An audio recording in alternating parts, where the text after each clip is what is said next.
Good morning 7th class. ਆਪਾਂ ਅੱਜ ਕੀ ਹੈ ਆਪਣਾ ਪਾਠ ਨੰਬਰ 7ਵਾਂ ਜਿਹੜਾ ਕਿ ਤ੍ਰਿਭੁਜਾਂ ਦੀ ਸਰਬੰਗਸਮਤਾ ਨੂੰ ਸ਼ੁਰੂ ਕਰਨਾ ਵਾ। ਇਹਦਾ ਸਭ ਤੋਂ ਪਹਿਲਾਂ ਹੀ ਮਤਲਬ ਸਮਝਾਂਗੇ ਕਿ ਇਹਦਾ ਮਤਲਬ ਕੀ ਹੈ।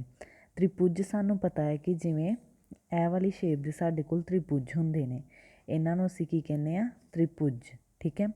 ਹੁਣ ਸਾਰੰਭਕਸਮਤਾ ਦਾ ਮਤਲਬ ਹੁੰਦਾ ਵਾ ਬਰਾਬਰ। ਉਹ ਕੀ ਕਹਿੰਦੇ ਨੇ ਕਿ ਜਿਹੜਾ ਇੱਕ ਤ੍ਰਿਭੁਜ ਜਿਹੜਾ ਵਾ ਉਹ ਦੂਸਰੇ ਤ੍ਰਿਭੁਜ ਦੇ ਬਰਾਬਰ ਆ ਜੇ, ਉਸ ਚੀਜ਼ ਨੂੰ ਕਹਿੰਦੇ ਨੇ ਤ੍ਰਿਭੁਜਾਂ ਦੀ ਸਾਰੰਭਕਸਮਤਾ। ਠੀਕ ਹੈ। ਹੁਣ ਇਹਦੀ ਜਿੱਦਾਂ ਆ ਕਿ ਅਸੀਂ ਉਦਾਹਰਨ ਪਹਿਲੀ ਵੇਖਾਂਗੇ। ਉਹਨਾਂ ਨੇ ਕਿਹਾ ਹੈ ਕਿ ਜੇਕਰ ਤੁਹਾਡੇ ਕੋਲ ਜਿਹੜਾ ਵਾ ਤ੍ਰਿਭੁਜ ABC ਅਤੇ ਤ੍ਰਿਭੁਜ PQR ਸੁਮੇਲਨ ABC ਉਹ ਕਿਹਦੇ ਬਰਾਬਰ ਹੋ ਜਾਏਗਾ, RQP ਦੇ ਅੰਤਰਗਤ ਸਰਬੰਗਸਮ ਹੋਣ ਤਾਂ ਜਿਹੜਾ ਤ੍ਰਿਭੁਜ ABC ਦੇ ਉਹ ਭਾਗ ਲਿਖੋ ਜਿਹੜੇ ਹੇਠ ਲਿਖੀਆਂ ਦੇ ਸੰਗਤ ਹੋਣ। ਇਹਦੇ ਵਿੱਚ ਉਹ ਕੀ ਕਹਿ ਰਹੇ ਆ ਕਿ ਜਿਹੜਾ ਤ੍ਰਿਭੁਜ ABC ਆ, ਜਿਵੇਂ ਕਿ ਮੈਂ ਇੱਥੇ ਦੋ ਤ੍ਰਿਭੁਜ ਬਣਾਏ ਆ, ਕਹਿੰਦੇ ਕਿ ਜਿਹੜਾ ਤ੍ਰਿਭੁਜ AB ਅਤੇ C ਆ ਉਹ ਕਿਹਦੇ ਬਰਾਬਰ ਹੈਗਾ ਵਾ, RQP ਦੇ। ਜਦੋਂ ਇਹਨੂੰ ਇਹਦੇ ਉੱਪਰ ਰੱਖਾਂਗੇ ਤਾਂ ਕੀ ਹੈ, ਇਹ ਕਿਹਦੇ ਬਰਾਬਰ ਹੋ ਜਾਏਗਾ, RQP ਦੇ। ਇਸ ਲਈ ਮੈਂ ਇਹਨਾਂ ਨੂੰ ਕੀ ਹੈ ਸਾਹਮਣੇ ਸਾਹਮਣੇ ਰੱਖਣ ਲੱਗੀ ਹਾਂ। ਆ ਹੋ ਗਿਆ RQP ਤ੍ਰਿਭੁਜ ਅਤੇ ਆ ਹੋ ਗਿਆ ਸਾਡਾ ABC ਤ੍ਰਿਭੁਜ। ਹੁਣ ਉਹ ਕੀ ਕਹਿ ਰਹੇ ਆ ਕਿ ਇਹ ਕੀ ਆ, ਦੋਵੇਂ ਕੀ ਹੈ, ਬਰਾਬਰ ਹੈ ਸਾਡੇ ਕੋਲ। ਉਹਦੇ ਵਿੱਚ ਉਹਨਾਂ ਨੇ ਕੀ ਕਿਹਾ ਕਿ ਸਾਡੇ ਕੋਲ ਜਿਹੜਾ ਵਾ ਤ੍ਰਿਭੁਜ ਦੀ ਇੱਕ ਨੁੱਕਰ ਕਹੀ ਆ ਉਹਨਾਂ ਨੇ P, ਉਹ ਕਿਹਦੇ ਬਰਾਬਰ ਆ। ਅਸੀਂ ਵੇਖਾਂਗੇ ਕਿ ਇੱਥੇ P ਆ, ਇਹਦਾ ਮਤਲਬ ਜਦੋਂ ਇਹ ਤ੍ਰਿਭੁਜ ਇਹਦੇ ਉੱਤੇ ਰੱਖਿਆ ਜਾਊਗਾ ਤਾਂ P ਕਿਹਦੇ ਬਰਾਬਰ ਆ ਜਾਏਗਾ, C ਦੇ। ਇਸ ਲਈ ਅਸੀਂ ਕੀ ਕਰਾਂਗੇ, ਇਹਨੂੰ ਸ਼ੁਰੂ ਇੱਦਾਂ ਕਰਾਂਗੇ ਕਿ ਇੱਥੇ ਸੁਮੇਲਨ ABC ਜਿਹੜਾ ਵਾ ਉਹ ਕਿਹਦੇ ਬਰਾਬਰ ਹੈਗਾ ਵਾ, RQP ਦੇ। ਭਾਵ ਕਿ ਇਹਦਾ ਜਿਹੜਾ A ਆ ਉਹ ਕਿਹਦੇ ਬਰਾਬਰ ਆ ਗਿਆ, R ਦੇ। ਉਹ ਲਿਖਿਆ ਹੋਇਆ ਵਾ A, ਆ ਦੋਵਾਂ ਦਾ ਐਰੋ ਮਤਲਬ ਇਹ ਚੀਜ਼ ਜਿਹੜੀ ਆ ਇਹਦੇ ਬਰਾਬਰ ਕਰ ਲਈ। ਉਸ ਤੋਂ ਬਾਅਦ B ਜਿਹੜਾ ਵਾ Q ਦੇ, ਮਤਲਬ ਆ B ਇਹਦੇ Q ਦੇ, C ਜਿਹੜਾ ਵਾ ਉਹ P ਦੇ। ਉਸ ਦੇ ਨਾਲ ਹੀ ਇਹਦੀਆਂ ਸਾਈਡਾਂ ਹੋ ਜਾਣਗੀਆਂ, ਮਤਲਬ PQ ਜਿਹੜੀ ਸਾਈਡ ਆ ਉਹ ਕਿਹਦੇ, CB ਦੇ ਬਰਾਬਰ ਆ ਜਾਏਗੀ। ਠੀਕ ਹੈ। ਉਸੇ ਤਰ੍ਹਾਂ ਹੀ ਦੂਸਰੀਆਂ RP ਜੇ ਵੇਖਦੇ ਹਾਂ ਉਹ AC ਦੇ ਆ ਜਾਏਗੀ, AB ਵੇਖਾਂਗੇ ਤਾਂ ਉਹ RQ ਦੇ ਬਰਾਬਰ ਆ ਜਾਏਗੀ। ਹੁਣ ਸਾਡੀ ਉਦਾਹਰਨ ਦੇ ਵਿੱਚ ਉਹਨਾਂ ਨੇ ਪੁੱਛਿਆ ਸੀਗਾ ਕਿ ਜਿਹੜਾ P ਆ ਉਹ ਕਿਹਦੇ ਬਰਾਬਰ ਆ। P ਸਾਨੂੰ ਪਤਾ ਲੱਗਣ ਦਾ ਹੈ ਕਿ ਕਿਹਦੇ ਬਰਾਬਰ ਆ ਰਿਹਾ ਵਾ, C ਦੇ। ਠੀਕ ਹੈ। ਇਸ ਲਈ ਅਸੀਂ ਲਿਖ ਸਕਦੇ ਹਾਂ ਕਿ ਜਿਹੜਾ P ਆ ਉਹ ਕਿਹਦੇ ਬਰਾਬਰ ਹੈਗਾ ਵਾ, C ਦੇ। ਉਸ ਤੋਂ ਬਾਅਦ ਜਿਹੜਾ Q ਆ ਉਹ ਕਿਸ ਦੇ ਬਰਾਬਰ ਆ ਰਿਹਾ ਵਾ, B ਦੇ। Q ਅਸੀਂ ਲਿਖ ਦਾਂਗੇ ਕਿ B ਦੇ ਬਰਾਬਰ ਹੈ। ਠੀਕ ਹੈ। ਉਸ ਦੇ ਨਾਲ ਹੀ ਉਹਨਾਂ ਨੇ ਕਿਹਾ ਕਿ RP, R ਅਤੇ P ਕਿਹਦੇ ਬਰਾਬਰ ਆ ਰਹੀ ਹੈ ਸਾਡੇ ਕੋਲ, A ਅਤੇ C ਦੇ। ਉੱਥੇ ਅਸੀਂ ਲਿਖ ਦਾਂਗੇ ਕਿ RP ਜਿਹੜੀ ਆ ਉਹ ਲਾਈਨ ਕਿਹਦੇ ਬਰਾਬਰ ਆ ਰਹੀ ਹੈ, AC ਦੇ ਬਰਾਬਰ ਆ ਰਹੀ ਹੈ। ਇਸ ਦੇ ਨਾਲ ਹੀ ਆਪਾਂ ਜਿਹੜਾ ਵਾ ਅਭਿਆਸ 7.1 ਸ਼ੁਰੂ ਕਰਾਂਗੇ। ਜਦੋਂ ਤੁਸੀਂ ਇਹ ਵੀਡੀਓ ਵੇਖੋਗੇ ਤੁਸੀਂ ਨਾਲ ਹੀ ਆਪਣੀ ਜਿਹੜੀ ਆ ਮੈਥ ਦੀ ਕਿਤਾਬ ਖੋਲ੍ਹ ਲੈਣੀ ਆ ਅਤੇ ਉਹਦਾ ਪੇਜ ਨੰਬਰ ਜਿਹੜਾ ਵਾ ਤੁਸੀਂ 149 ਖੋਲ੍ਹਣਾ ਵਾ। ਉਹਦੇ 'ਤੇ ਤੁਹਾਡਾ ਅਭਿਆਸ ਜਿਹੜਾ ਵਾ 7.1 ਹੋਏਗਾ, ਜਿਹਦਾ ਪਹਿਲਾ ਸਵਾਲ ਤੁਹਾਡਾ ਹੈਗਾ ਵਾ ਕਿ ਖਾਲੀ ਥਾਵਾਂ ਭਰਨੀਆਂ ਵਾ। ਇੱਥੇ ਉਹਨਾਂ ਨੇ ਪੁੱਛਿਆ ਕਿ ਜਦੋਂ ਦੋ ਰੇਖਾ ਖੰਡ ਸਰਬੰਗਸਮ ਹੁੰਦੇ ਹਨ, ਜੇਕਰ ਉਹ ਕਦੋਂ ਦੋ ਰੇਖਾ ਸਰਬੰਗਸਮ ਹੁੰਦੇ ਹਨ, ਜਦੋਂ ਕੀ ਆ ਦੋਵਾਂ ਦੀ ਲੰਬਾਈ ਬਰਾਬਰ ਹੋਵੇ। ਇੱਥੇ ਕੀ ਆਖਿਆ ਸੀਗਾ, ਜਿਵੇਂ ਸਾਡੀ ਰੇਖਾ ਕੀ ਆ AB, ਉਸ ਦੇ ਨਾਲ ਕੀ ਆ RQ। ਇਹ ਕਦੋਂ ਸਰਬੰਗਸਮ ਹੋਣਗੇ, ਜਦੋਂ ਇਹ ਦੋਵੇਂ ਕੀ ਹੋ ਜਾਣਗੇ, ਬਰਾਬਰ ਹੋ ਜਾਣਗੇ। ਅਤੇ ਤੁਸੀਂ ਇੱਥੇ ਲਿਖ ਦੋਗੇ ਕਿ ਕਦੋਂ ਹੋਣਗੇ, ਜੇਕਰ ਦੋਵਾਂ ਦੀ ਲੰਬਾਈ ਬਰਾਬਰ ਹੈ। ਉਸ ਤੋਂ ਬਾਅਦ ਆ ਗਿਆ ਕਿ ਦੋ ਸਰਬੰਗਸਮ ਕੋਣਾਂ ਵਿੱਚੋਂ ਇੱਕ ਮਾਪ 70 ਹੈ ਅਤੇ ਦੂਜੇ ਦਾ ਮਾਪ ਕੀ ਹੋਏਗਾ। ਉਹਦੇ ਵਿੱਚੋਂ ਜਦੋਂ ਅਸੀਂ ਕਹਿ ਹੀ ਦਿੱਤਾ ਕਿ ਆ A ਜਿਹੜਾ R ਦੇ ਬਰਾਬਰ ਹੈ। ਮੰਨ ਲਓ ਜੇ ਇਹਨੂੰ ਮੈਂ 70 ਲਿਖ ਦਿੰਦੀ ਹਾਂ, ਜੇ A 70 ਆ ਤਾਂ ਫਿਰ ਕੀ ਆ, R ਵੀ 70 ਹੋਏਗਾ। ਉਸੇ ਤਰ੍ਹਾਂ ਹੀ ਉਹਨਾਂ ਨੇ ਕਿਹਾ ਹੈ ਕਿ ਜੇ ਇੱਕ ਜਿਹੜਾ ਕੋਣ ਆ ਉਹ 70 ਹੋਏਗਾ ਤਾਂ ਫਿਰ ਉਹਦਾ ਦੂਸਰਾ ਮਾਪ ਵੀ ਕੀ ਹੋਏਗਾ, 70। ਇੱਥੇ ਤੁਹਾਡਾ ਆ ਜਾਏਗਾ 70 ਡਿਗਰੀ। ਠੀਕ ਹੈ। ਇੱਥੇ ਤੁਹਾਡਾ ਆ ਰਿਹਾ ਸੀਗਾ ਆਨਸਰ ਕਿ ਦੋਵਾਂ ਦੀ ਲੰਬਾਈ ਬਰਾਬਰ ਹੈ। ਠੀਕ ਹੈ। ਉਸ ਤੋਂ ਬਾਅਦ ਤੀਸਰਾ ਆ ਗਿਆ ਕਿ ਜਦੋਂ ਅਸੀਂ, ਠੀਕ ਹੈ, ਜਦੋਂ ਅਸੀਂ ਇੱਕ ਕੋਣ ਜਿਹੜੀ A ਆ ਉਹਨੂੰ B ਦੇ ਬਰਾਬਰ ਕਹਿੰਦੇ ਹਾਂ, ਲਿਖਦੇ ਹਾਂ, ਅਤੇ ਸਾਡਾ ਅਸਲ ਵਿੱਚ ਅਰਥ ਕੀ ਹੁੰਦਾ ਹੈ।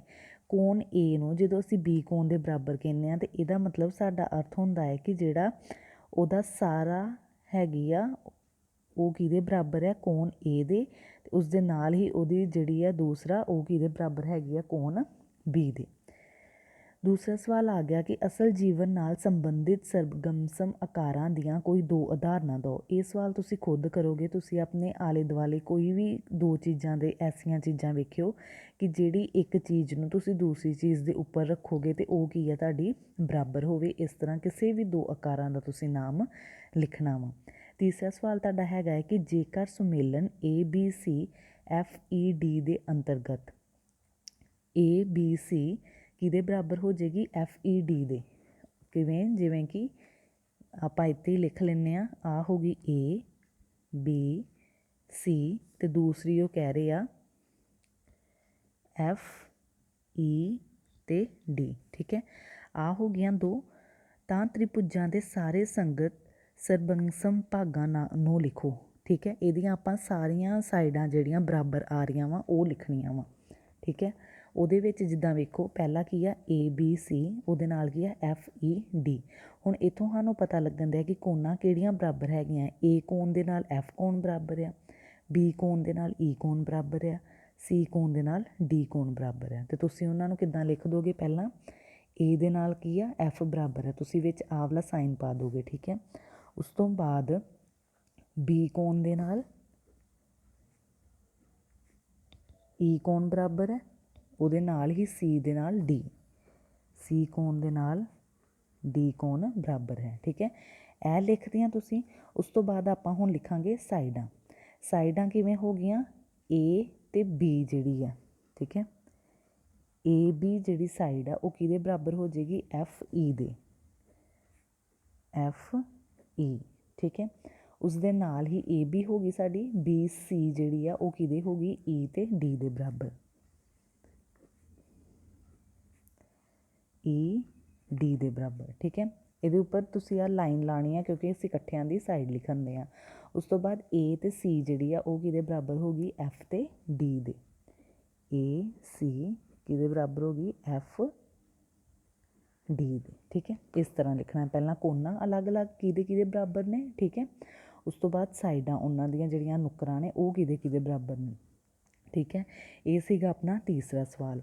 ਉਸ ਤੋਂ ਬਾਅਦ ਆ ਗਿਆ ਆਪਣਾ ਚੌਥਾ ਕਿ ਜੇਕਰ ਕੋਣ ਜਿਹੜੀ ਹੈ DEF ਤੇ BCE ਇਹ ਬਰਾਬਰ ਹੋਣ ਦੋਵੇਂ, ਤਾਂ ਜਿਹੜੀ ਕੋਣ ਹੈ BCA ਦੇ ਉਹਨਾਂ ਭਾਗਾਂ ਨੂੰ ਲਿਖੋ ਜਿਹੜੇ ਹੇਠ ਲਿਖਿਆ। ਹੁਣ ਇਹਨਾਂ ਨੇ ਸਾਨੂੰ ਭਾਗ ਦਿੱਤੇ ਹੋਏ ਨੇ ਤੇ ਅਸੀਂ ਇਹਨਾਂ ਭਾਗਾਂ ਨੂੰ ਲਿਖਣਾ ਵਾ। ਠੀਕ ਹੈ, ਅਸੀਂ ਕੀ ਕਰਾਂਗੇ, ਇੱਥੇ ਦੋ ਕੋਣਾਂ ਬਣਾ ਲਈਆਂ।